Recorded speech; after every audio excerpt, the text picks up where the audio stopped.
За сайн бацгаана уу та бүхэн бүгдд нь өнөөдрийн мэндийг хүргэе. Ингээд Philosophy podcast-ийн 39 дахь дугаар та бүхэнд хүрэхэд бэлэн боллоо. За энэ удаагийн дугаараар миний урд өнөөдрийн маань дугаарын зочин Монгол Улсын их сургуулийн сэтгэл судлалын тэнхимийн багш Түр Бурам хүрэлцэн ирсэн байна. За сайн байна уу та? За сайн байна уу. За өнөөдөр бүгдээрээ Түр Бурам багшийн бичсэн сэтгэл судлалын түүхэн жимээр хэмээх энэхүү номын талаар ярилцуулна. Энэ ном 3 дахь хэвлэл нэгсэн тий. Бүр яг анхны хувилбар нь болохоор 11 жилийн өмнөхөр 63 онд гэсэн. 13 гарч ирсэн. Тийм байсан. Би нэг өмнөх 2 хувилбарын хавцыг авсч яг энэний өмнөх нь тэр нэг юм толгой хэмжиж байгаа юм шиг дээр үеийн зурагтай мөн тий. Зөв. Тэрийг би бас нэг хальт харж ирсэн юм байлээ. Тийм. За ингээд өнөөдөр зочноор оролцож байгаа танд талархснаа илэрхийлье. За баярлалаа. За та өөрийгөө нэг товч танилцуулаач. Одоо яг хэдэн жил Монгол Улсын их сургуульд багшилж байгаа вэ? За би бол одоо 2014 оноос ер нь багшилж эхэлсэн. Гэтэ өөр сургуульд багшилж байсан. За тэгээд Монгол Улсын их сургууль бол ерөнхийдөө 21 оноос хойш багшилж байгаа. Тий. Тэгээд ер нь бол яг мэргэжлийн хичээлүүдээ одоо заагаал ингээд явж байна да. Та одоо яг ямар хичээлүүд зааж байгаа орж байгаа? За би бол ер нь одоо тэгэл сэтгэл судлалын үндэс гэдэг хичээлээс эхлээл сэтгэл судлалын түүх, бие үний сэтгэл судлал гэх мэт хичээлүүдээ бол одоо голчлоо орж байна. 11 жилийн өмнө гэхээр 13 онд та яг багшилж эхлэхээс 1 жилийн өмнө анхны хувилбарыг нь бичиж ирсэн гэсэн үг шүү дээ. Ер нь бол яг оюутан байхдаа тэр ихний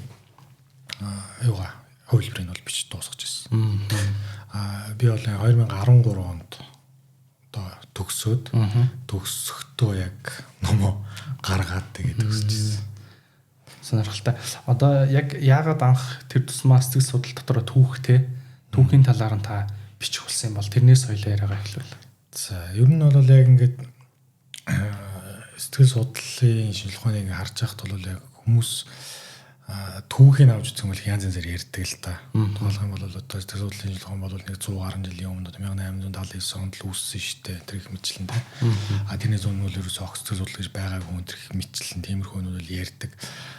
Гэтэл яг ингээд түүхийг аваад үзэх юм бол сэтгэл судлал бол бүр ингээд 2000 гаруй жилийн өмнө 2500 600 жилийн өмнө ингээд яригдчихсэн асуудлууд байгаа байхгүй.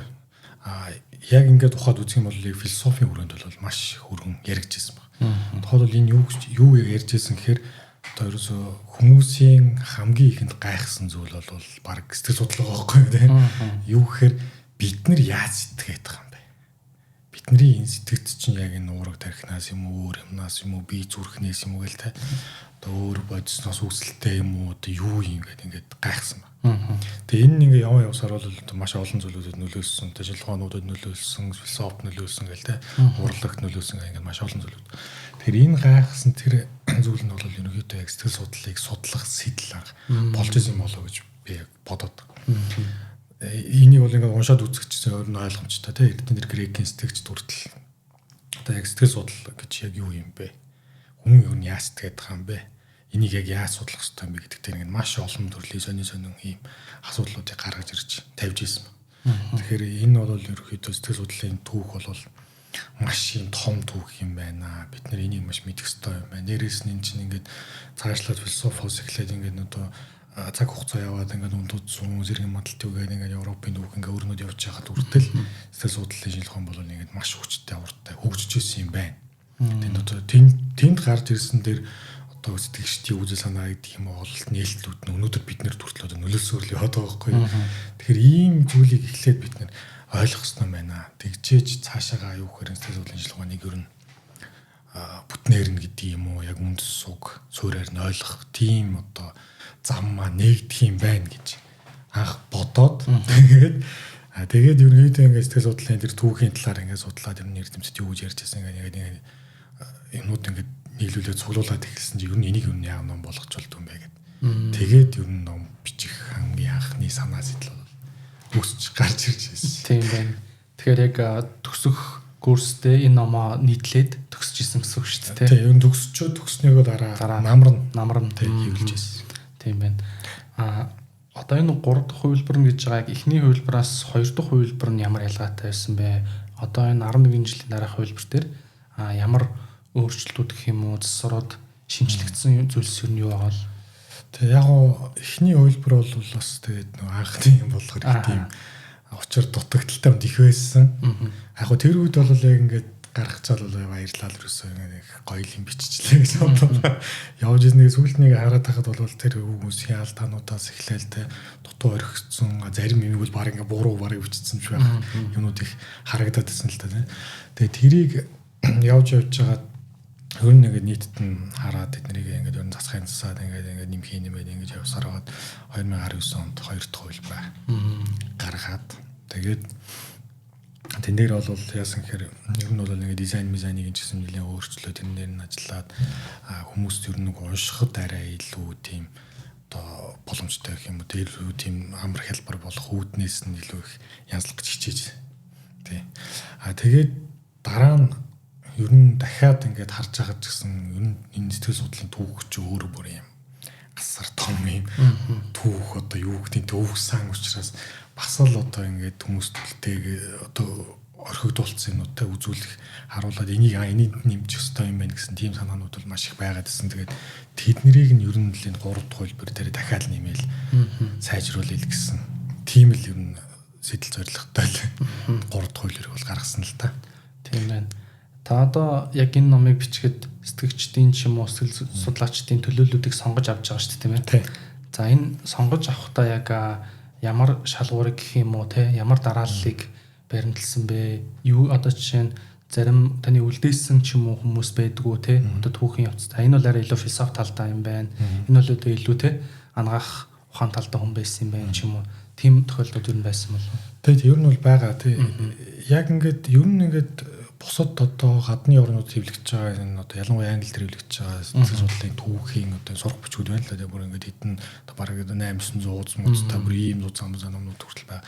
Тэгэхээр тэднийг ингээд харж байхад бол маш олон эрдэмтэд ингээд маш олон урсгал зүйлүүдийг ингээд оруулаад бүгдийн л баг ингээд багтаацсан байна. Би бол яасан гэхээр яг шийдвэрлэх нөлөө үзүүлсэн хүмүүс яг хин байсан бэ гэдэг талаас нь өнөөдөө хайсан. Тэгээ тэр шийдвэрлэх гэдэг нь юу гэхээр яг энэ хүн дараагийн шатанд гарахт нь яг яаж нөлөөсөн бэ? Тэ түлхэж өгсөн хүн юм уу биш юм гэдэг. Тэр одоо шалгуурыг нэлээд тавих гэж их оролцсон тэ. Тэгээд ер нь бол юу гэхээр бүх юм уялдаа холбоотой ерөөсөн. Одоо тэр эртний грекийн сэтгэгч, ромын сэтгэгчд бол ингээд тэд нэр яг хаанаас эхэлж байгаа авсныг бол бид нэр одоохонд мэдэхгүй байгаа байхгүй тийм хүн төрөлх төрөөс мэдэхгүй тэр цаашаа тэр 2500 жилийн өмнө магадгүй 3000 4000 жилийн өмнө өөр хүмүүс юм яриа тэдний одоо үргэлжилсэн тэр одоо эртний грекэд одоо 2500 жилийн өмнөх тэр үе дээр ирсэн үү эсвэл 2500 жилийн өмнөх тэн дээрээс л гинтгэн л ерөөс ургаад гараад ирсэн гэдгийг бол бид нэр мэдэхгүй байгаа. Ямар ч байсан гэсэн тэр үеэс эхэлсэн гэдгийг нь бол одоо судлаачаад эрдэмтэд бол ингээд тогтооцсон. Тэгээд энэ хүн бол одоо дугаалал Платон бол яг энэ зүйлийг ярьжсэн байна. Аристотл бол яг энийг хэлжсэн байна. Энэ бол ингээд тогтооцсон. Тэгээд энэс өмнөх нь бол тогтоож чадаагүй одоо байхгүй. Тэгэхээр энэ нь бол ингээд одоо тухайлбал Аристотл гэдэг чинь бол 10 гаруй жил ухааны суурийг тавьчихсан. Тэр дунд сэтгэл судлалыг явуулах тавьж байгаа байхгүй. Тэр энэ нөлөө нь цаашлаа дараагийнхаа хинт яаж нөлөөсөн, тэр нь эргээд дараагийн хүнд яаж нөлөөсөн. Тэр нэг уялдаа холбоог нь илүү гаргах гэж л хичээсэн л дээ. Тийм байна. Их сурвалжийн хувьд та яаж сонгож авч ер нь ингээд олон жил өнгөрцөн гэхээр те хэдэн ер нь их сурвалж болсон бол тайм таагаар их юм баримжаар. Яг нэг би бол яг нэг айхтар олон их сурвалж болохоос нэг айхтар олон гэдэг нэг энэ бусад гадны орнууд төвлөгсөн номуудыг харахад бол одоо их сурвалж референс гэх нэг харахаас чимээр одоо 10 20 30 хуудас юмнууд ингээд бичигдсэн байдаг байхгүй. Би бол нэг тийм амар олон юм бол угаасаа харах тийм потенциал чалга цаг цаавч барыг байхгүй л байл л да. Тэгэхээр яг тед гэсэн юм бол хэцүү. Тухайлбал яг энэ ном дээр ишлэгдсэн байгаа орцсон юмнууд бол яг шууд ингэж ишлээд авцсан. Одоо яг энэ санааг бол эндээс ингэж авсан, энэ баримтыг бол эндээс авсан гэх ингэж ишлээ оруулсан. Ишилж оруулаагүй ч гэсэн зүгээр дан байдлаар хараад уншаад нэг олон одоо юмнуудыг харж байгаа те одоо яг айн хоёр л яг адилхан юм байна. Одоо бид нэр ярьдаг шүү дээ common knowledge гэдэг. Яг бүгдийн л мэддэг мэдлэг байна. Тэрийг бол заавал ишлээд авах шаардлагагүй, оруулах шаардлагагүй. Энэ угаасаа л юм байна гэдэг. Тэр зүйлүүдийг нь бол ингээд олон юмудаас харж чад энэ нь бол нэг юм байна гэдгийг гараад шууд ингээд оруулаад бас явцсан юмуд бас байгаа. Тийм байна. За хоёлоо номынхон тухай яг яриага эхэллээ тийм ээ. Одоо хоёлоо илүүтэй сэтгэл судлалын түүхийн талаараа ярьж үргэлжлүүлье. Ер нь яг одоо жишээ нь шинжлэх ухааны хөгжил төр гэхэд том том хугарлуудыг бид нэр ярьдаг шүү дээ тийм ээ. Одоо Коперник гэдэг ч юм уу, Галилей тийм. Тэгэл дараа нь Ньютоны хуулиуд нэгдснээр гэл ингээл цаашаа үргэлжлүүлээд залгамж холбоотой явдаг. Тэгвэл яг сэтгэл судлалын хувьд яг ийм түүхийн залгамж холбооны том хугарлын цэгүүд гэж байгаа шүү дээ тийм ээ. Тэр хугарлын цэгүүдийн талаар та товчхон бидэнд хуваалцаач. Тэгээ мэдээж хэрэг бол одоо сэтгэл судлал бол маш ингэж хурдтай түлхэгдсэн. Тэгээ яг одоо яг эндээс ингэж нэг үе эхэлж байгаа гэдэг юм үед бол маш их олон байдаг. Тухайлбал одоо яг эртний угаасаа тэр Платон энэ төр бол ойлгомжтой эндээс бол маш их зүйл ингэ явсан. Харин тэр нэг дундад зууны үед ороод ирэхээр одоо тэр чинь бол одоо 500-аас 1500 хүртэл үргэлжлсэн асар урт юм. Одоо 1000 гаруй дээл үргэлжлсэн үегээд байгаа байхгүй нэ. Энэ үед бол ер нь сэтгэл судлалын шинжилгээ ухаан бол тайван одоо тийм намуухан юу гэдэг нь нэг ингэ урсгалаар нэг жоохон нэг тийм үе байсан юм шиг байна. Яг нэг юм одоо хүчтэй юм бол нэг ажиглагдаг. Харин энэний дараа юу харагдсан гэхээр 1500-600 оны үед одоо нэг бидний сайн мэддэг Рене Декарт гэдэг хүн байна. Тэ. Энэ хүн бол яг одоо тэр хуурлын цэг гэдгийг бол биднэрт гаргаж ирсэн. Энэ хүнээс хоошоо бол юу гэж одоо ер нь юу гэж ярьдаг вэхээр Рене Декартыг бол орчин үеийн сэтгэл судлалын эцэг гэж ярьдаг. Тийм бүр одоо ингэ энэ хүн бол баг үндсэлцэн шүү орчин үеийн. Орчин үеийн сэтгэл судлалын түүх гэх номнууд байдаг байхгүй одоо маш олон юм номнууд. Тэд нар бол зөвхөн одоо эртний түүх хоригдсон. Ер нь яг орчин үеийн сэтгэл судлал яаж өгдсөн юм бэ гэдэг. Тэр номнуудыг яг ингэ нэгэд үзэх юм бол шууд л Рене Декарт гэдэг хүнээр шууд эхэлж идэг тийм. Тэгэхээр Рене Декарт яагаад тийм юмыг одоо бий болгоод гаргаад ирчих вэ? Одоо тэр хуурлын цэг нь яг юу байсан юм ба? Тухайлбал Ньютоны физик гэдэг шиг тийм гаргаж ирсэн гэхээр ерөөсөө энэ оюун санаа бие махбод гэдэг энэ нэг асуудлыг хамгийн одоо юу гэдэг ойлгомжтойгоор хамгийн хатаа гаргаж ирсэн. Ийм хүн. Тэгээ энийг бол маш одоо тийм нарийн зөв тогтлоор тайлбарлалсан байгаа. Өнөөдрийг хүртэл бид нар одоо хүний оюун ухаан, оюун санаа бие махбодыг авч үзэхдээ яг тэр Декартийн тайлбарлсан арга барилаар авч үзэх гэдэг. Тэрийг яг ярих гэдэг. Тэр нь юу гэсэн үг гэхээр ерөөсөө өмнө нь бол юу гэсэн гэхээр энэ талаар бол нэг ярихгүй. Одоо ер нь авч үзэхгүй байсан байгаа байхгүй. Юу гэхээр ер нь бол хүн гэхээр л юу гэхээр угаасаа л оюун санаа нь байж идэг, сэтгцэн байж идэг ингээ бие махбод эдгээр ч угаасаа л нэг л юм шүү дээ гэсэн ийм одоо нэг ерөнхий төр төрхтэй байсан гэсэн. Тэгэхээр Декарт болохоор юу гэсэн гэхээр тийм биш байна. Оюун санаа гэдэг зүйл чинь те одоо майнд гэдэг яриад байгаа. Тэр майнд гэдэг зүйл бол юу гэхээр ийм тусдаа элементээс тогтдог. Тусдаа ийм одоо ертөнц байна. Тусдаа ийм одоо юу гэдэг нэг ийм одоо материаар ярих юм бол нэг одоо өөр төрлийн матери гэсэн санаа гаргаж ирсэн байгаа байхгүй. Тэгээ энийг бол одоо юу гэдэг байгалийн ухааны талаар илүү тайлбарлах оролцсон байна. Тэгээ юу гэсэн гэхээр хүний бие гэдэг чинь нэг тусдаа юм. Оюун санаа гэдэг чинь нэг тусдаа юм. Бие махбод бол одоо ингээд баригдаад нүдэнд харагдаад ингээд хүртэгддэг юм бодиттой материалын юм зүйл. Тэгэхээр энэ нь бол ерөөсөө юу гэхээр энэ материалын ертөнцид л хамаатай. Материалын ертөнцийн л зүйл. Харин энэ оюун санаа гэдэг бол энэ материалын юмнаас бүтээх үзүүл. Энэ бол маш чухал санаа байсан байхгүй. Яг тэгэхээр дундад зууны үед юу гэхээр оюун санаа энэ хүний бодол санаа яаж үүсдэг вэ гэхээр өсвөл материалын юмнаас ингээ үүсчихнэ. Энэ юунаас үүсч байгаа гэхээр ерөнхийдөө бурхантай холбож тайлбарлагдсан. Тэгээ дээд нэг хүчтэй холбоотой. Тэр дээд хүчний нэг юмнаас л одоо холбоотойгоор материалын юм дотор ч нэг юм оюун санаач ажиллаж байгаа. Гэтэл Декарт болохоор энийг тийм арай биш байна. Энэ бол нэг байгаль дээр байгаа ямар нэгэн тийм өөр төрлийн элемент. Байгалыг бол бид нэг судалгаад нэг таниад үзэх юм бол одоо олон төрлийн элементүүдийг нэгээл ингэж яваад шүү дээ. Ялангуяа тухайн тэр зэргийн модалтын үед бол нэг хүмүүс маш олон төрлийн элементүүдийг ингэ нээгээд тэ зарим нь бол одоо ингэ ил ингэж байж идэг, зарим нь бол одоо маш одоо юу гэдгийг боловсруулалт хийж ч юм уу ямар нэг өөр төрлийн юмар ингэ гаргаж ирж болдог. Гэтэл яг энэтэй адилхан оюун санаа бол яг тийм элемент юм шүү. Гэж хэлсэн ба. Тэгээ энийг маш олон төрлийн юмар ингэ тайлбарласан. Тухайлбал рефлекс гээл та. Рефлекс яадаг вэ гэхээр хүний оюун санаа ч өөрөө ингэж бие махбодыг бас яг ухамсараараа ингэж удирддаг мөртлөө тэр өөрт салаараа бас бие ингэж удирдах чаддаг. гэсэн ба. Энэ юу гэсэн үг гэхээр би ингээ бодол санаагаараа гар хөлөө хөдөлгөж чадна. Мөн бодол санаагаараа биш өөр автомат үйлдэлээр бас би юм бие хөдөлгөж чадна. Тул би халуун юм түрээд гараад авч байгаа гэдэг нь бодол санаагаар хийж байгаа үйлдэл биш. Энэ бол автоматар хийж байгаа юм үйлдэл байдаг. Тэгэхээр оюун санаач өөрөө яадаг вэ гэхээр биднийг бодол санааны төвшөнд буюу тэр ухамсарын төвшөнд удирдах чадна, бодол санаанаас гадуурч бас биеийг удирддаг. Ийм зүйл байна. Ингээд бүр ингээд маш олон төрлийн юм тайлбарласан байна. Тийм байна. За Декартаас хоошоо дараагийн том хурал хизээ болсон бол. Декартаас хоошоо болоод ирэхээр ерөнхийдөө энэ юун дээр одоо Италийн нэг эрдэмтэн Лужи Галвани гэдэг нэг эрдэмтэн маш бас чухал нээлтийг хийсэн нь бол одоо бас нэг юм тийм дараагийн 90 үеийг авчрах юм одоо юг боломжийг бол олгосон байна. Тэгэхээр энийг яг бол Галваниг бол манайхан бол нэг сайн мэдэхгүй байна. Ерөн сэтгэл судлаачд бол нэг ярьдаг. Яг тэгэхээр тэр цэвэр биологийн эрдэмтэн байсан. Физиологч юм байсан байгаа байхгүй.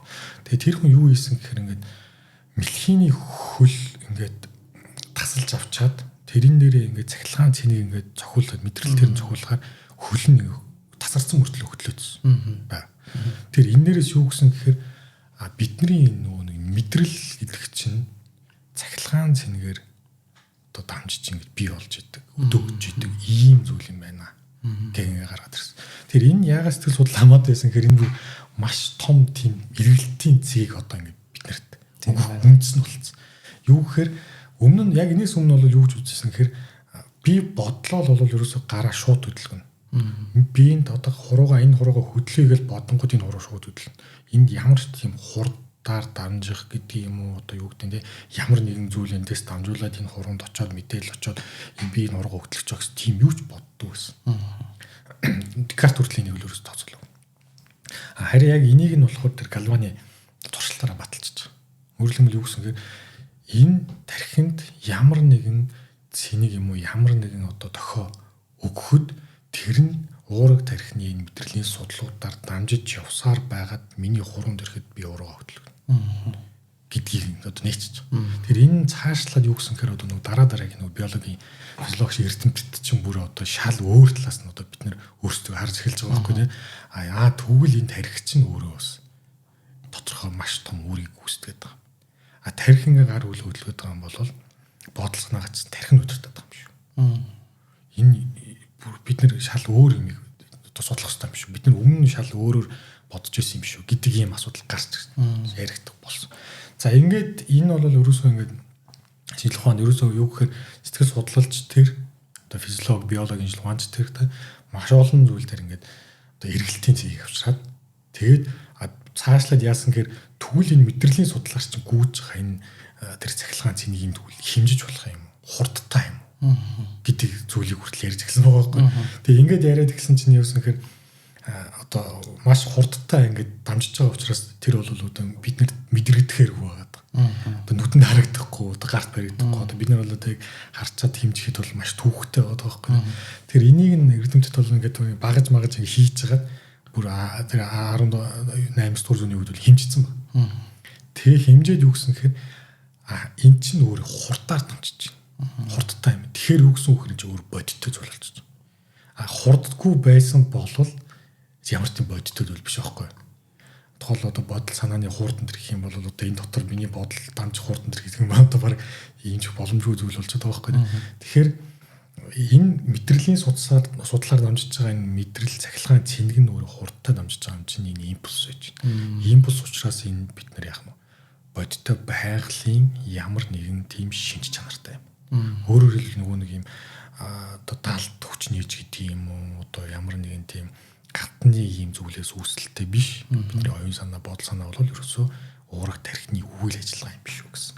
Ийм одоо зүйл гаргаад ирсэн. Тэгэхээр эндээс бол яасан гэхээр сэтгэл судлал маань нөгөө философоос хөндөрөөд шилжилт хийгээд физиологийн нэг ухааны баг нэг салбар руу одоо орч ирж эхэлсэн. Тийм байна. Тэгэхээр яг энэчнээс философи ухаанаас салбарлаж гэж хэлэх юм уу эсвэл хөндөрж арай өөр судлах тунтай болж эхэлж ирж шүү дээ. Тийм байна. Салсан гэж хэлэх юм уу эсвэл те би даасан ч гэж хэлэх юм уу яг юу гэж хэлэх юм. Ер нь жоохон яг үг гэж хэлэх юм байна. Жоохон эргэлзээд. За танд одоо яг ингээд өөрт нь энэ түүхийн олон сэтгэгчид сэтгэл судлаач дотроос хамгийн одоо таны хувьдаа одоо хүндэлдэг илүүтэй танд одоо өөрт чинь нөлөөлсөн тийм ээ ш татах дуртай сэтгэгчдээс та нэг 3-ыг нэрлэеч гэвэл ямар 3 үнийг нэрлэх бол энэ номд багтсан тийм ээ. За мэдээж хэрэг бол ерөөсөө хамгийн одоо бүх хүмүүст одоо сэтгэл судлаач нарт нөлөөлсөн хүн бол мэдээж хэрэг Зигмунд Фройд гэдэг юм байна.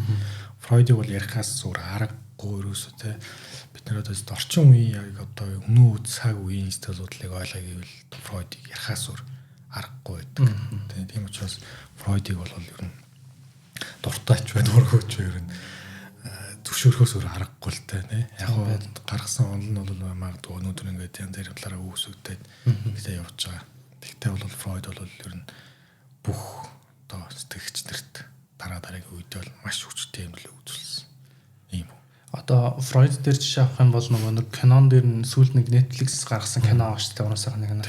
Тэн дээр яг бод фактууд жоогоос зохиолын шинжтэй юмуд байгаа ах.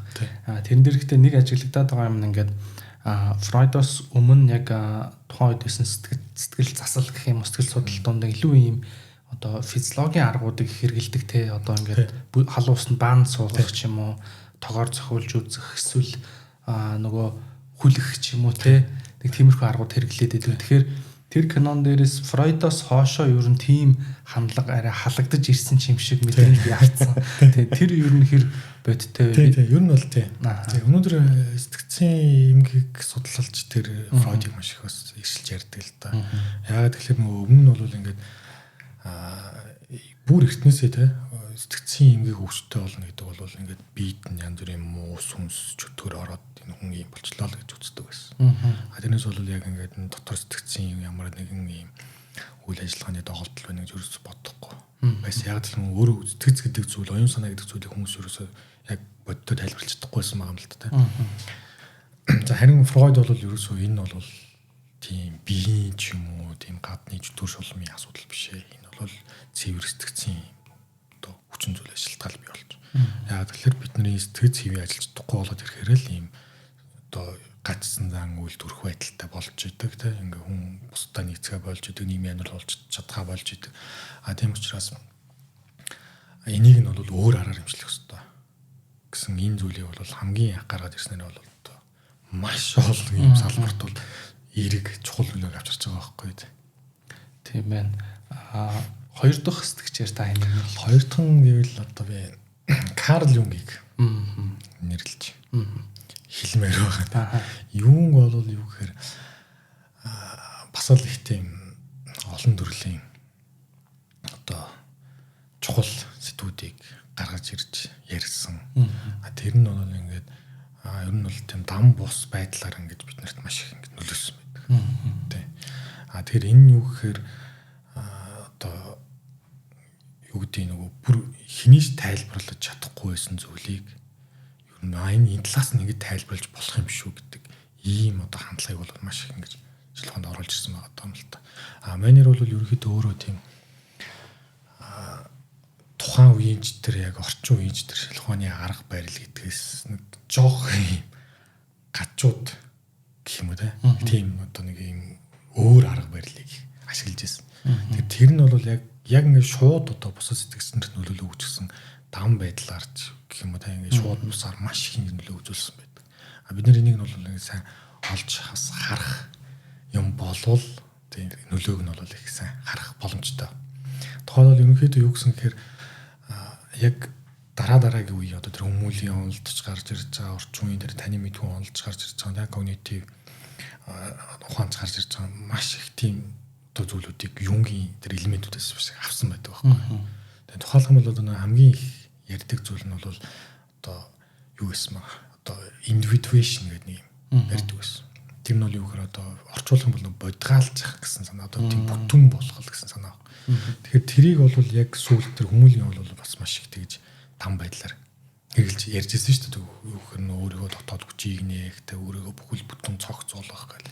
Яг тэрийг бол юунг бол хамгийн эхлээд ярьж ирсэн юм шиг. Тэр нь бол юу гэхээр хүн төрхтөө бол тийм одоо бүрэн бүтэн бус төрж байна. Тийм учраас бид нар бол юу ихээ мэдэхгүй, яаж цаашаа амьдрахаа мэдэхгүй. Тэгэхээр энийг бид нар нөхөөд олоод ингээд амьдралын өөрийн бүх одоо тэр талуудаа нээгээд олоод ингээд гаргаад нэг цаашаа явах юм болвол ерөөсөө бүрэн бүтэн ийм цогц хүн болно. Ингээд бүрэн бүтэн цогц хүн болчих юм бол одоо биний оюун санаа сэтгэц бол ингээд ерөөсөө бүрэн утгаараа одоо ингээд сайхан голдролт ороод ажиллана гэж ингэж л тайлбарлаж ярьжсэн маа. Тэр нь бол одоо яг бидний яриад байгаа орчин үеийн сэтгэл судлалын одоо судлагдсан асуудлуудыг л тэр үед л ярьжсэн юм шиг надад санагдаад байна л да. Тийм байна. Тэр нэг Юнгийн улаан ном гэдэг ном байдаг те. Та тэрийг ер нь уншиж ирсэн үү? Яг бүтэн ихнээс нь дуустал уншчихлээ. Дуусгаа хамжаагүй. Гэхдээ ер нь бол нээж ингээ харахад бол ер нь их тийм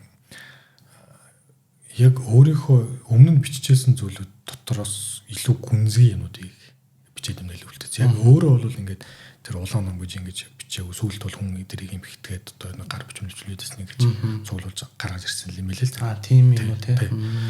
Тийм болохоор ерөөсөө хүмүүст олон нийтэд зориулж биш ингээ өөрөө тэмдэглэл маягаар бичсэн учраас ойлгож одоо яг ийм юм бичсэн юм байна гэдэг ингээд танихад бол нэлээд цаг хугацаа их орохоор юм шиг л санагдсан. Тийм ээ. Тэр ном надад их сонирхолтой. Тэгээд юу англи дээр наа гэсэн чинь нэлээд үнэтэй юм билээ. Тэр томч юм билээ, үнэтэй ч юм билээ.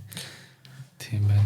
За та 3 дахь сэтгчээр нэг нэрлэв. За 3 дахь нь юу л бас хэцүү олон хүнийг нэрлэж санагдаад байна. Гэхдээ ер нь Декартыг хэлжүүл их зөв юм болоо гэж боддог те. Яагаад гэвэл өнөөдөр бидний энэ сэтгэл судлал гэдэг шинжилгээ ухааныг яг голдролт нь оруулаад яг ингээд философиос нь салгаад тусгаарлаад физиологийн ухаанаас ч бас ингээд салгах тэр бүх үндсэн суурь механизмуудыг нь бол ингээд тайлбарлаад гаргаж ирснээрээ бол маш том одоо нөлөөг үзүүлсэн юм уу юм болов гэж хардаг тийм. Хэрвээ Декарт байгаагүй байсан бол магадгүй өнөөдөр сэтгэл судлалын шинжилгээ ухаан бие даасан шинжилгээ ухаан болж чадахгүй байсан байх магадaltaй. Яг тэгэхээр тэр 1879 онд одоо бие даасан шинжилгээ ухаан боллоо гэдэг чинь тийм. Тэр бол лабораторины байгуулсан тийм Лейпцигийн сургууль лаборатори байгуулсан оныг л хэлээд байгаа шүү дээ. Лүйл хүмүүнд гэдэг. Тэгэхээр тэр үе бол маш их хойшлох байсан байх. Яг тэгэхээр тэр үед хүмүүс судлаачны хэрэгжилжсэн арга зүй бол ерөнхийдөө тэр Декартийн арга зүйтэй бол маш одоо төстэй ойролцоо. Яг тэгэхээр тэр рационализм гэдэг нь бол явсан явсаар байгаад л одоо эмпиризмтэй нийлээл одоо шинжилгээ ухааны хоёр том юм дэг салбар бол ингээд бүх одоо тэр 19-р зууны шинжилгээ ухаануудад нөлөөлсөн шүү дээ. Тэгэхээр тэрэнд бол одоо Декартийн гүйцэтгэх суурь бол маш их байсан юм болов уу гэж би бол боддтой. Тэг яг миний хувийн л бодлоо. Тийм байна. Одоо ингээд олон хүн мэддэг сэтгэгч нар бол зөндөө байдаг те. Та яг том нөлөөтэй байсан хэрнээ нэг тэгж олон нийт мэддэггүй мөртлөө судалгаанууд нь ч юм уу одоо зохиол бүтээл нь яг салбар дотроо их нөлөөтэй байдаг бас нэг сэтгэгч юм байвал яг энэ ном дотор багтсан тийм. Би бас яг энэ дээр нэг хүнийг хэлж байна. Тэр нь бол юу гэх юм гэхээр бид нар яг бусдыг анзаарчаад яг нэг маш чухал юм ийс хүнийг ингээд сүүдэрт нь дараад орхиж тохиолдол их байдаг шүү дээ. Яг нэг дан бус гарчсан маш их ингээд нөлөө нь үлдсэн. Тэгсэн мөртлөө нэг юм бүгдийн од болцсон ч гэдэг юм уу нэг юм хүмүүсийг дараад үлдсэн хүмүүс их байдаг. Тэгэхээр тэнд бол нэг хүнийг би бас өнөөдөр хэлмээр тэр нэг гэхээр Ролло Мэй гэдэг хүн байна. Тэр хүн бол одоо оршин сэтгэл судлалын чиглэлээр маш том юм гаргалгаануудыг гаргаж ирсэн юм. Энэ хүн бол одоо ерөнхийдөө бид нэр Виктор Франклыг л оршин сэтгэл судлалын хамгийн номлол үзэгчл мэддэг. Виктор Франкл бол амьдралын яваа туучрыг ингэ тайлбарласан. Иймийн зүйлүүдийг хэлсэн. Одоо өөрөө бол Холокостоос амьд үлдээд ингээ цаашаа маш олон зүйлүүдийг хүмүүс таниулсан гэл ингэ мэддэг. Тэгэхдээ Ролло Мэй гэж бол баг сонсох үйдэг. Гэхдээ юу гэдэг вэ гэхээр яг энэ сэтгэл судлалын түүхийг судалсан судлаач нар одоо түүхийн номнуудыг ингээ үзэх юм бол Виктор Франкл гэдэг хүнээс илүү Ролло Мэй гэдэг хүнийг маш ингэ бичсэн байдаг. Бүр ингэ дэлгэрүүлээд энэ хүн яг юу гэж үзсэн, хүний оршихуйд юу тайлбарласан, ялтлаас нь үзсэн ингэ бичсэн байдаг. Тэгэхээр Ролло Мэй бол одоо яг ингэж одоо Франклин гэх юм уу те сүүдэрт их дарагдаж үлдсэн ийм уул нь маш тийм том авгаас тэгж ийм сэтгэл зүйч юм байна. Тий. Та Роломын бүтээл тухайн бүтээлүүдээр нь туссан үйл санааныхын талаар нэлээд дэлгэрүүлж хуваалцвал одоо яг өнгөрсөн дугаар дээр бид бас Франклин тухай ярьсан. Тэгэхээр Франклаас одоо ялгаатай бөгөөд оршихуйн сэтгэл судлал дотор илүү одоо яг тэр судалгаа бүтээлүүдээр нь ямар санаанууд төлхөө гарч ирсэн бол. Тий. Ер нь бол Франклин ч гэсэн Франклин бол муу гэж байгаа юм шүү дээ. Юу гэхээр Франклин адилаар ер нь бол хүний оршихуйн талаар асуудлууд их үндэс одоо экзистенциализм гэдэг шүү дээ. Тэгэхээр энэ бол одоо зөвхөн багслаад хэлэх юм бол юу гэхээр хүний оршихуйч яг юу юм бэ? Энэ юу нь яах гэж амьдраад байгаа гэдэг асуулт. Тэгэхээр энэ асуултыг бол ер нь орчин үеийн одоо хүн төрлөختөн ер нь одоо энэ маш өсрөнгөө хөгжиж байгаа нийгмийн амьдралд одоо хүмүүс тэ өөрөөсөө асуудаг том асуулт өрн болоод үлдэж байна тэ. Одоо бид нар бол өөрөөсөө би яах гэж амьдраад байгаа юм. Эний амьдрал юу ямар утга учиртай. Би ингээл өглөө ажилдаа явахын орой ирэхийн хоолой идэл унтахын өглөө ажилдаа хүүхдүүдээ сургуульд нөхчөөл орой аваад тэгэл ингээл зуны амралтаа хүлээгээл тэ. Зун амралтаар нөгөөтэйгээ явчих юм. Би тэр одоо яах гэж амьдраад байгаа гэдэг ийм асуулт бол маш их ингэ тулж ирж шүү дээ. Тэгээ энэ бол одоо яг бидний монголчуудын хувьд бол өнөөдөр маш хурц ингэ тавигдчихж байгаа ч гэсэн энэ асуулт бол бүр одоо тэр 1910 20-од он бүр тэрнээс өмнө 1800-аад оны үед ч гэсэн хүмүүст маш их ингэж тулж гарч ирсэн ийм асуулт. Тэгэхээр энэ асуулт яагаад гарч ирэх болсон шалтгаан юу байсан гэхээр тэр аж үйлдвэр гэдэг зүйл хөгжсөнтэй нэлээд холбоотойгоор хүмүүс тайлбарлаад байгаа юм л да.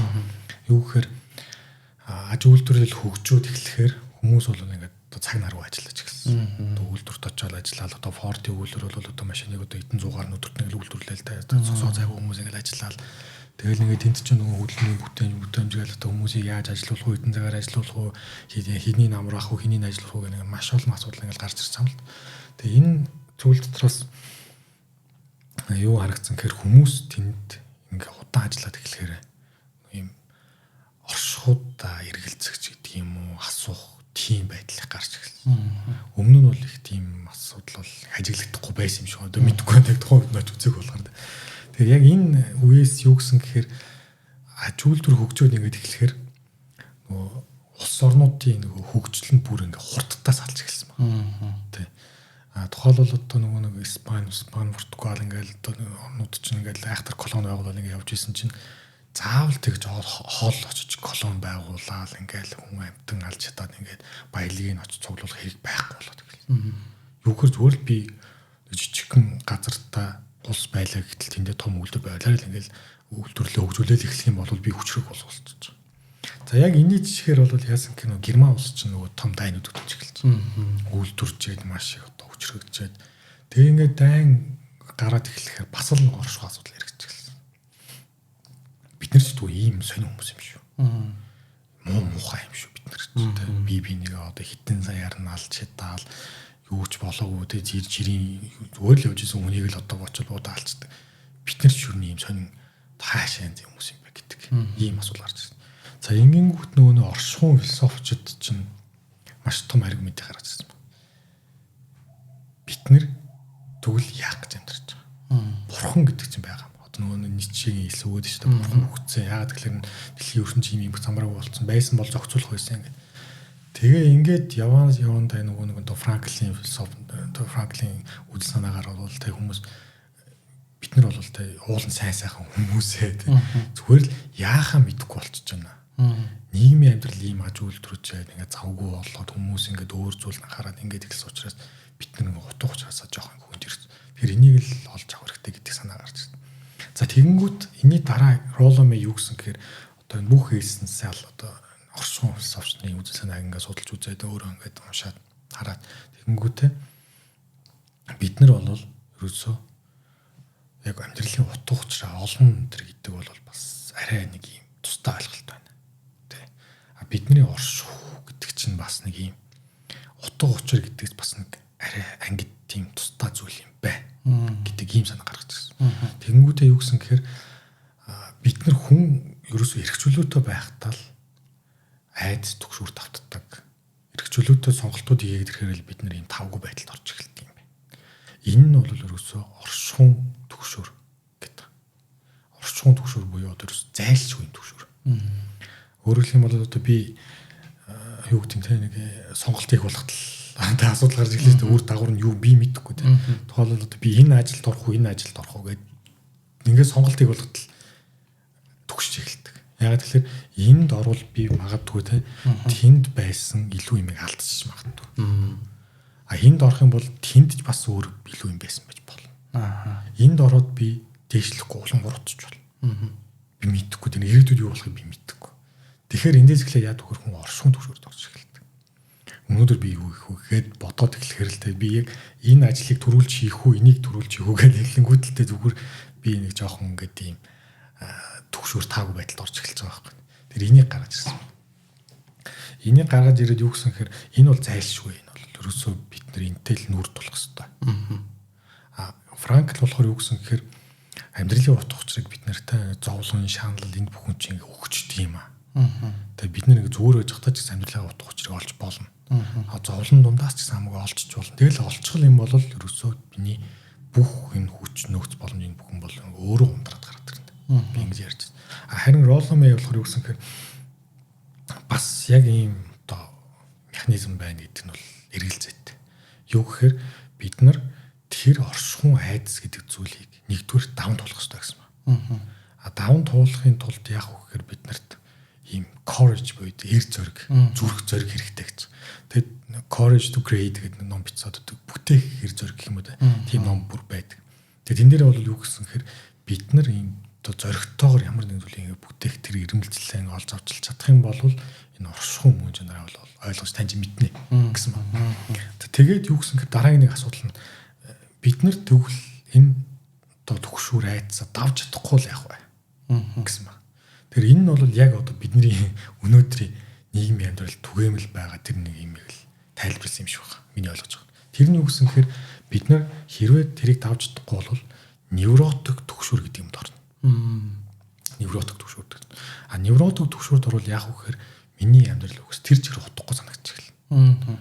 Би одоо юу ч хийсэн, ямар ч ажил хийсэн надад утга хадлага учир алгатай би одоо бол ямар нэг тийм үнцэнтэй хүн биш юм байна. Миний амьдрал бол одоо тийм хэрэгтэй биш юм байна. Би бол одоо юу ч хийж чадахгүй ингээл ерөөсөө хөдөлж чадахгүй, бүтээмжтэй байж чадахгүй ингээл дуусах юм байна. Би бол өөрөө одоо бараг тэтгэврээ хүлээж аваад тэтгэврүүд нь авсаар гол тэгэл өгөх юм байна гэсэн нэг ийм одоо юу гэдэг нь хандлага гэх юм уу нэг ийм тэл үнэшилт орж эхэлдэг юм байна. Энийг бол юу гэсэн гэхээр тэр невротик түгшүүр гэж нэрлсэн байна. Тэгээд Ролломей хэлснээр бол одоо бидний дийлэнх маань одоо ийм невротик түгшүүрт орж байна. Тэр энэ бол маш одоо аюултай үзэгдлээ. Энийг бид нар бол ерөнхийдөө ингээд даван туулахгүй юм бол нийгмийн амьдрал ч өөр юм маш юм хүнд эрсдэлтэй байдал руу явнаа л гэж хэлээд байсан ба. Тийм ээ. Тэгэхээр миний хувьд ч гэсэн яг өөр сонсож байгаагүй Ролломейн сонирхолтой ялгаануудыг мэдж авч байна. Танд Ролломейн тухай ярих зүйл байгаа эсвэл болсон уу? Гэхдээ яг яриулж зөндөө байна тий. Заалаа тэгвэл подкастын төгсгөл хэсэгтээ бас дахиад хөрвүүлээ гэж бодож байна.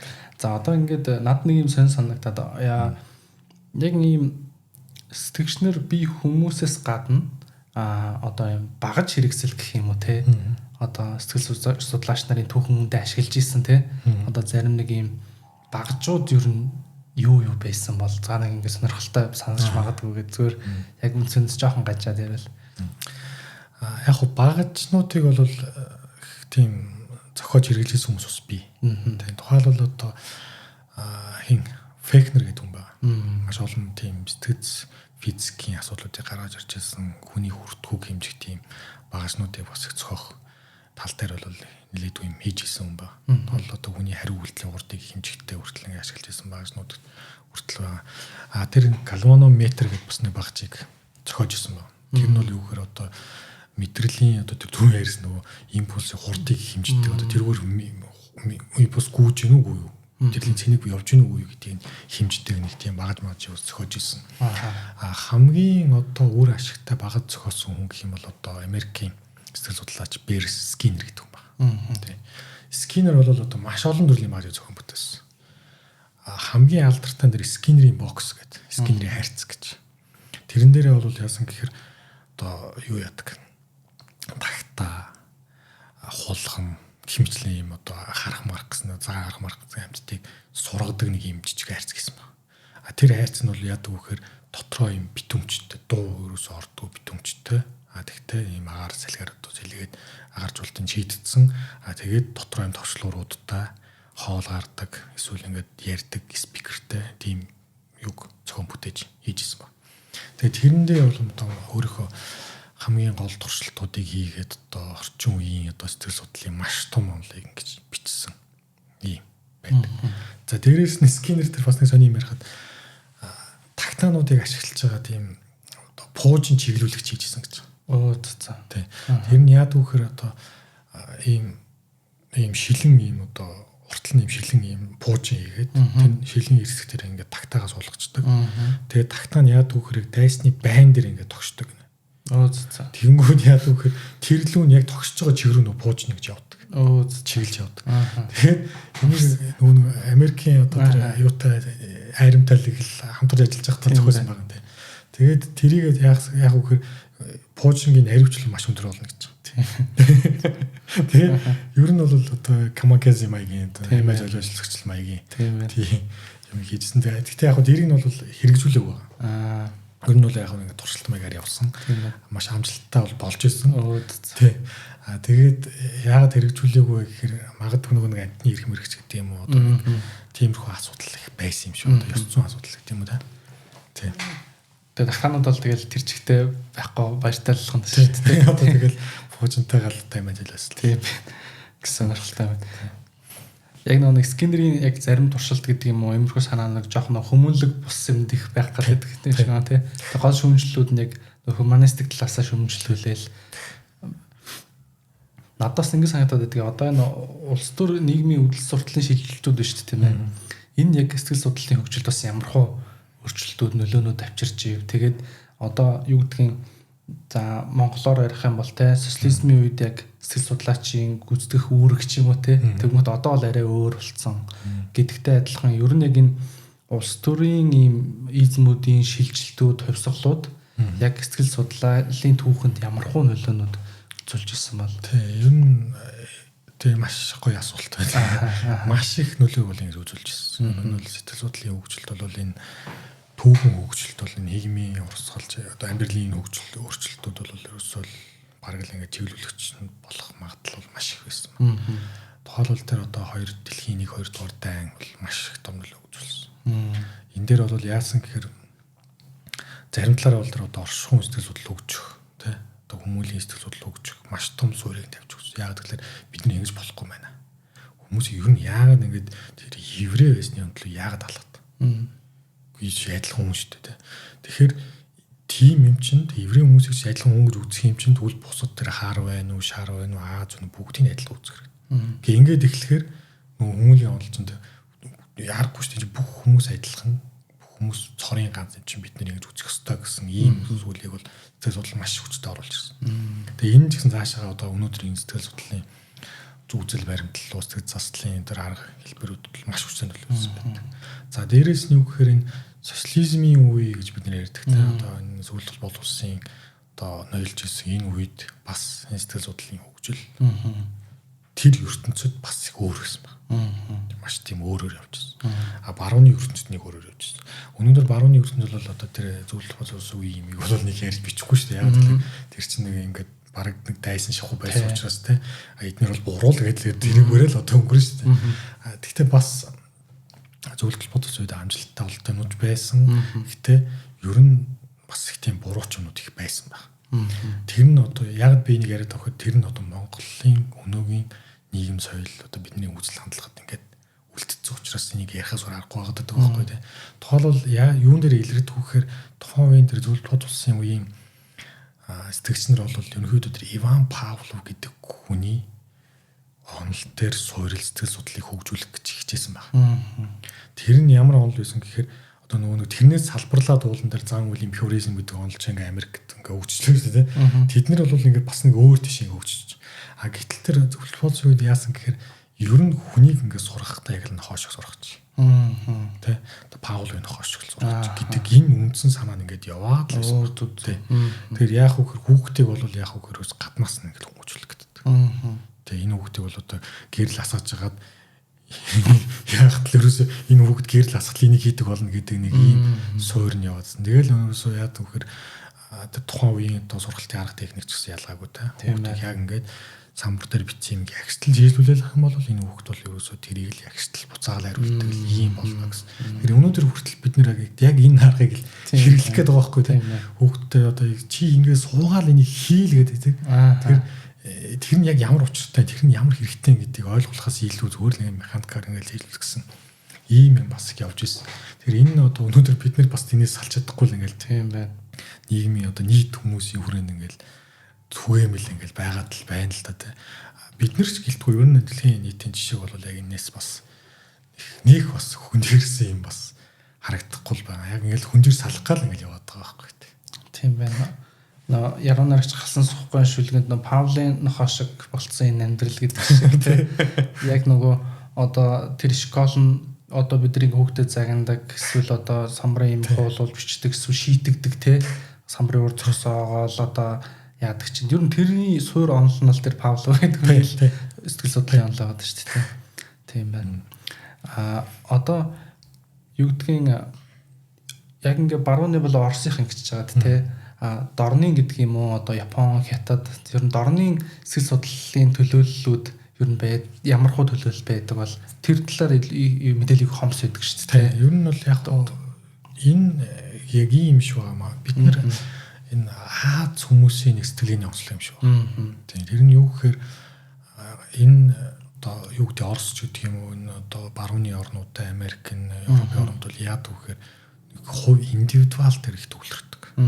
Тоолвол нэг юм түүхэн одоо тийм хүн дээр гэдэг түүхэн эрдэмтэн дээр түүхэн их тийм мундаг жанжин хаанч гэдэг юм уу тэрэн дээр төвлөрч ярьдаг. Тоолвол одоо юу гэдэг англи улс гэхээс илүү одоо тэр хаан гэдэг юм уу тэдвэр хаан тэдвэр хатан хаан гээл тэ одоо шинжилгээ ярьж байгаа бол одоо зүгээр тэр эрдэмтэн гээл ингээл ярьдаг. Тэгээд тэрэн дээр нэг төвлөрч ярьдаг учраас яг ингээд түүхийн ингээд бичгээд бол амархан юм шиг байна. Бол одоо хэний үзэл ингэж хэлсэн тэ Джон Лок бол ингэж үзэж байсан. Ингээл шууд бичдэг. Харин барууны бид нар одоо Азийн соёл бол яг индивидуал гэхээсээ илүү тийм комьюнити талаас юм шиг. Тийм учраас яадаг вэ гэхээр яг одоо Монгол сэтгэл судлал хөгжсөн түүхч гэдэг юм уу эсвэл одоо Хятад сэтгэл судлал хөгжсөн түүхээ ингээд хайхаар яг тийм хүний нэр их хомс байгаад байгаа байхгүй зүгээр яг байна л да хүмүүс бол байгаа. Гэхдээ яг одоо Джон Локтай адилхан ч гэдэг юм уу эсвэл Иван Павловтай адилхан ч гэдэг юм яг ингээд түглэхэд ингээд нэг нь гарч ирэх юм бол маш тийм байна. Хомс харагдаад. Тийм учраас нэг яг энэ одоо Хятад, Япон, Солонгос ч гэдэг юм уу энд сэтгэл судлалын баг хөгжөө юм шүү гэж харахаар тэр нэг тиймэрхүү зураг байгаад байна л та.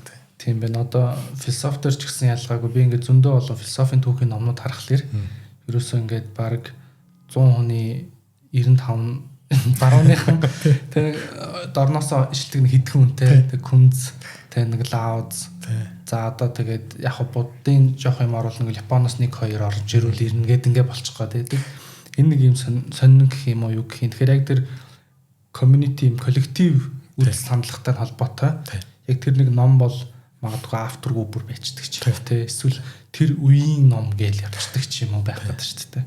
Одоо нууц товчооны зохиогчийг бид нар олж чадахгүй байна. Тийм байна. Зохиогч нь ерөөсөө нэг тийм сонирм биш л байхгүй тийм. Яа энэ Чингис хааны түүхлээ бас чухал учраас зохиос үн ерөөсөө хамаагүй нэрж бичээгүй тэгэл хэрэгцсэн юм шиг. Тийм байна. Одоо яг Монгол улсын хувьд социализмын үед яг сэтгэл судлаач мэрэгжилтэй хүмүүс яг юу гэдэг гэсэн би тэр талаар хэвээр мэдэхгүй юм. Одоо тэгээ одоо бол ойлгомжтой гэх юм уу арай тодорхой шүү дээ тийм ээ. Тийм. Яг хөө би бас одоо яг нэг социализмын амьдарч үзээгүй болохоор яг ийм хэд байсан гэдгийг нарийн бас мэдэхгүй байна. Яг хөө ингээд ер нь хараад ингээд судлаад харж байхад хүмүүс яриа марыг сонсож байхад бол яг сэтгэл судлаач гэдгээс илүү яг нэг тийм сурган хүмүүжүүлэгч тал нь илүү хөгжиж байсан юм шиг. Яг энэ хүн бол ингээд сэтгэл судлаач чүжиг өндөр зөвлөгөө аваарай гэхээсээ илүү энэ хүн бол энийг ингээд чиглүүлнэ энийг одоо ингээд өдөртний энийг ингээд одоо мэддэг гэсэн тэр байдал илүү дамгай байсан юм шиг л санагдсан Тийм байна. Хизээний үеийн нэг дэлхийн философи өдөр Шихоны академи дээр нэг болсон хурлаар нэг залуу оюутан тэр нөө төтгөтэй гарсан философи багшаас асууж байгаа юм л та. Ингээд бид нар одоо төгсөөд юу хийх вэ гэдгсэн чинь тэр хөгшин даалгарсан багш ингэж хэлж байгаа. Бид нар бол одоо социализмын үед үзэл сурталыг тараах гэдэг ядаж ажилтаа байсан. Та нар ч одоо төгсөө юу хийгээд би мэдэхгүй байна гэж ярилжсэн. Тэгэхээр яг социализмын үед бол яг ингээд бүрхэг гэх юм те. Философитор нь бол ойлгомжтой намын үзэл сурталаа сайхан яриад цааш түгээгээд явах бэлэн ажилтаа байсан шүү дээ. Тийм марксизм гэл яриа явах. Тийм яриад ажилтаа хаач тарах гэдэг. За одоо ингээд тухайн үедээ хүчтэй байжгаад явандаа хүчин саарад одоо бол зарим хэрэглэгдэхгүй ч гэдэг юм уу авч үзэх нь багасгагдсан тийм үзэл онолууд бас байдаг бах те.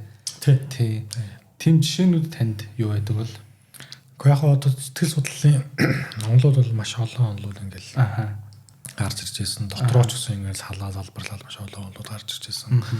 За тэрний өмнөөс ер нь хамгийн анх гарч ирсэн хоёр онол байдаг. Тэр нь бол нэг нь бол структурализм, нэг нь бол функционализм. Энэ хоёр бол ерөнхийдөө гарч ирэхдээ бие биенийг бол ингээл үүсгээл. Одоо вүндт гэдэг хүн чинь одоо структурализм гэдэг онолыг үүсгээл. Америкт Уильям Джеймс гэдэг хүн чинь функционализм гэдэг онолыг үндэслээл ингээл ном бичээл ингээл хоёлоо номоор бол бараг ингээл бие бинийгээ дийслээл тэ. Бүр тухайн үед бол тэр энэ хоёроос өөр юм байхгүй шахав байсан шүү дээ. Бүр ингээл бүх одоо сургуулиуд энэ хоёрыг л ингээд судалдаг гэсэн. Одоо хоёр ноён ориглол нь ингээд шүтэгдсэн юм хоёр хүн байсан.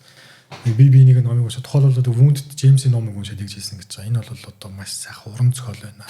Тэгээ энэ бол сайхан уран зохиолын сэтгэл судлал биш байна гэдэг. Тэгж хүртэл ингэж маш их одоо газрыг авч ирсэн. Энэ хоёр юу гэж хэлэх нь одоо сэтгэл судлалын ертөнцийнхний бараг ингээд хүлээлт байсан те. Одоо энэ хоёр юу бичих нь үү, юу одоо хэлэх нь үү гэдэг байсан.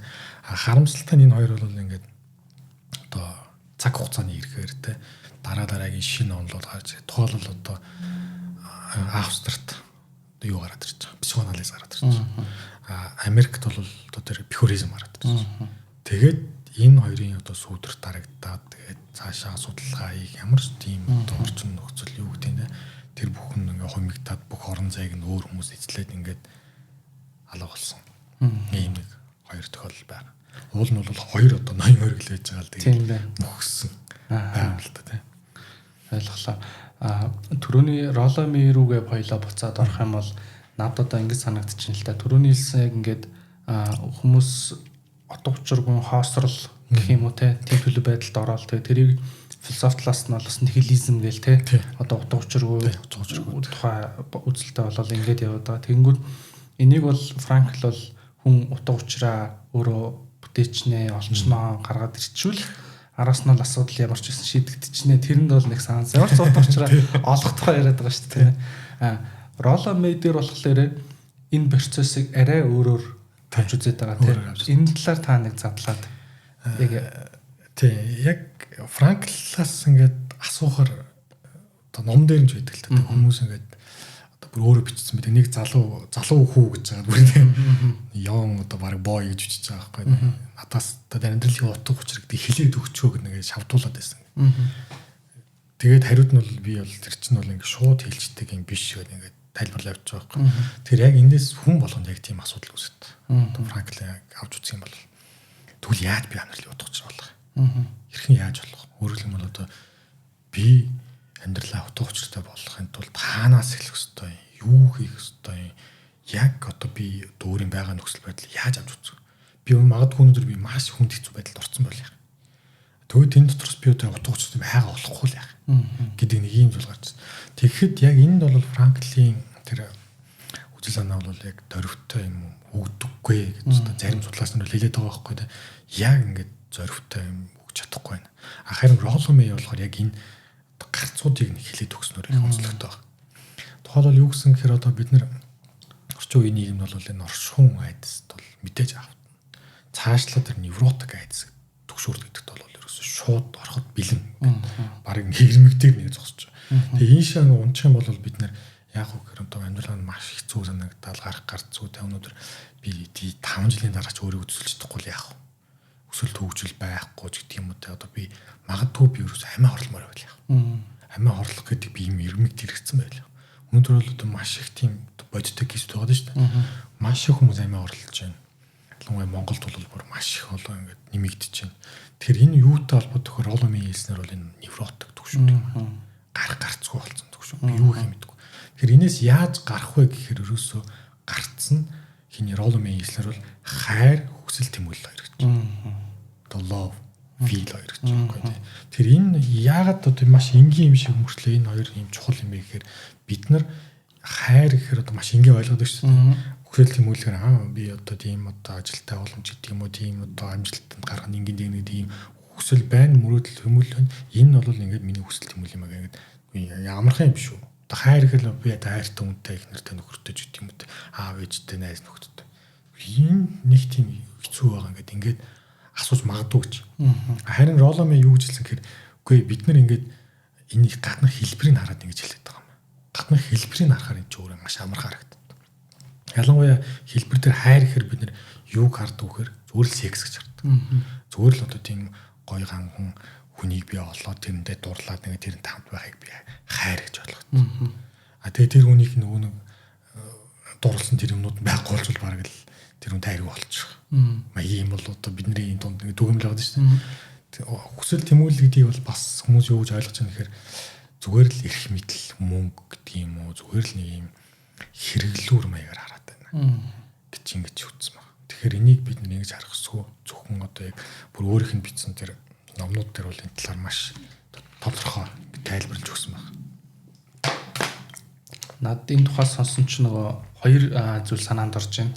Эхнийх нь болохоор нөгөө Ницшегийн ярьдаг will to power гэж ойлголт байгаа шүү дээ. Тэгээ сүүлд мань хүн тэр номоо гаргаж чадаагүй болсон дараа нь охин дүү гаргасан. Тэгээ will to power дээр болонгууд хүн одоо хүч гингүүт айгүй өөр юм субъектив үг болчихж байгаа. Тэгэнгүүт яг Ницшегийн өөрийнх нь одоо бусад бүтээлүүд дээр хүчийг юу гэж ойлгодог байсан бэ гэдэг дээр өөрийгөө даван туулах нь хамгийн одоо зөв хүчний хэлбэр гэдэг рүү яваад орчиж байгаа. Машгад явчингууд одоо яг л ан ман үзэн шүү дээ.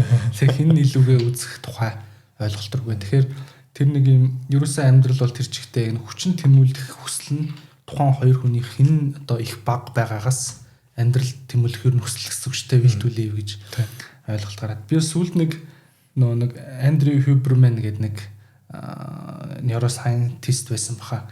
Тэр үний подкаст дээрээс харж ирсэн чинь одоо нэг тархин дээр mid cingulate cortex гэдэг нэг хэсгийн тухай яригдаад байгаа юм л л тэ. Тэр нь яг түрүүний өөрийнх нь хэлсэнтэй адилхан. Одоо тэр нэг төгшүүр биш үү?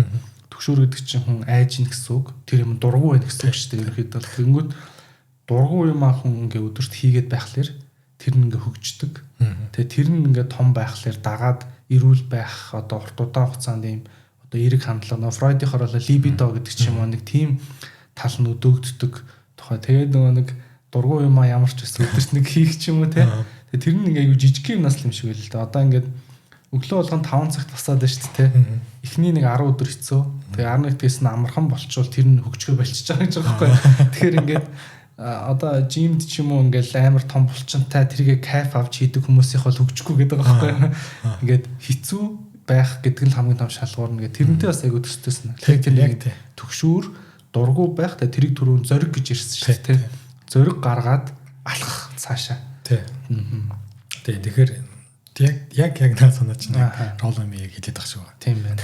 Юу гэхээр яг тэр бид нэр яалтчгүй өсөл төгшүүртэй байна. Тийм. Тулхан ойлгомжтой тэгэхээр энийг даван дуулахын тулд яах хэрэгтэй вэ гэхээр бид нар бусдыгаа хайрлах хэрэгтэй, өөрийгөө хайрлах хэрэгтэй. Тэр хайр нь бол одоо маш олон янз гэдэг юм л да. Одоо эхнэр нөхрөө бие биенийг хайрлах тэр эротик хайр гэж байна. Аав ээжигээ хайрлах, найз нөхдөйгөө өөр хүүхдээ хайрлах гэл. Тэр энэ бүхнийг бид нар яг ингээд төлөвшүүлээ нэгэж чадах юм бол яадаг вэ гэхээр зүгээр хэлбэрийн ингээд хайраар хайрлах юм бол зүгээр өнгөцсөн байгаад юм бол нэг тийм хүч бол дотроос гарахгүй гэж.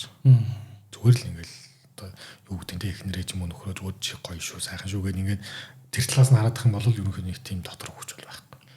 Харин яг тэр хүний мөн чанарыг нь олоод хараад нээгээд энэ хүн яг ямар мөн чанартай, энэ хүн юу чаддیں۔ Энэ хүнийг одоо би яаж одоо аль талаас нь яаж хайрлах вэ гэдэг тэр юм ороод ирэхээр яад вөхөр тэр дотроос нь хүч нь гарч ирдэг юм л та. Тэгэхээр энийг яг зөв хайрлах гэдэг. Тухайлбал одоо би хүүхдээ миний хүүхд бол одоо зүгээр амжилт гаргаад байгаа учраас би хайрлаад нэг юм бол одоо хэлбэрийн тийм шүү дээ. Гаднах хөнгө цайруулаад зүгээр тэр хүүхдээ би яг ингээд өвчин зовлонгүй байгаасаа гэдэг юм уу те энэ хүүхдээ би яаж өсөж өгч үү энэ хүүхдэд яаж би илүү ихийг таны мэдүүлэх үү яаж энэ хүүхдийг те эрүүлэх байлгах үү гэдэг өөр талаас нь мөн чанар руу ороод ирэх юм бол илүү тийм бүтээлч хариулт. Тийм учраас нөгөө нэг ээж нар чи хүчтэй гэдэг байгаа шүү дээ те маш их хүчийг гаргаж чаддаг. Яагаад гэвэл хүүхдэд хайрлаж байгаа учраас мөн чанарыг хайрлаж байгаа учраас тэр маш их хүчийг гаргаж чаддаг. Яг энэтэй адилхан би хүүхдийн эхнэрээ хайрлахтаа ч гэдэг юм нөхрөө хайрлахтаа яг тийм хүчийг гаргаж чадвал надаас бүр маш их хүчин гараад ирнэ гэж. За дээрээс нь тэр хүсэл тэмүүлэлт нь юу гэхээр зүгээр л би мөнгөтэй болох юм л тийм үү. Тэ энэ ажлыг хийхдээ би зүгээр мөнгөтэй бол цалин авах л хийгээд байвал нөгөө нэг гаднах хэлбэрийн мөн чанарын юм шүүрээс тийм оршихуун тэр үнцэн байхгүй болчихсон байгаа байхгүй. Харин би юу гэхээр ямар нэгэн зүйлийг би энэ ажиллаараа бүтээж байгаа шүү гэдгийг мэдрэх юм бол хүн маш бүтээлчилдэг. Маш их хүч бас тус гарч ирдэг. За ингээд энэ хүчийг ингээд өөрөө олоод гараад ирэх юм бол ерөөсөө тэр ямар ч айдас төгшөрийг хүн даван туулах хэр зоригоо олж аавна гэж ингэж хэлсэн байна. Тийм байна. Ойлголоо. За өнөөдөр зөндөө олон би л мэдхгүй яг сэтгэл судлалын түүхийн талаар тэр роломын талаар нэлээд сонирхолтой зүйлсийг мэдчих авлаа танд баярлалаа. За баярлалаа. Тэгээд подкаста хоёлоо энэ үрээд өндөрлөе. Тэгээд та бүхэн энэ бүтээлийг авахыг хүсэх юм бол Багш Нэдийн 11 давхурт орчих 1110 тоотод байрлах манай философи номын дэлгүүрээс авч болно. Манай философи цэгийн цайлж авах боломжтой. Бас давхар онлайнаар Psychology Publishing гээд .org гэж байгаа хаа. Яг тэр вебсайт дээр барьж байгаа онлайн дэлгүүрээс бас авах боломжтой шүү гэж хэлье. За ингээд өнөөдөр хүрэлцэн ирсэн танд баярлалаа. За баярлалаа. За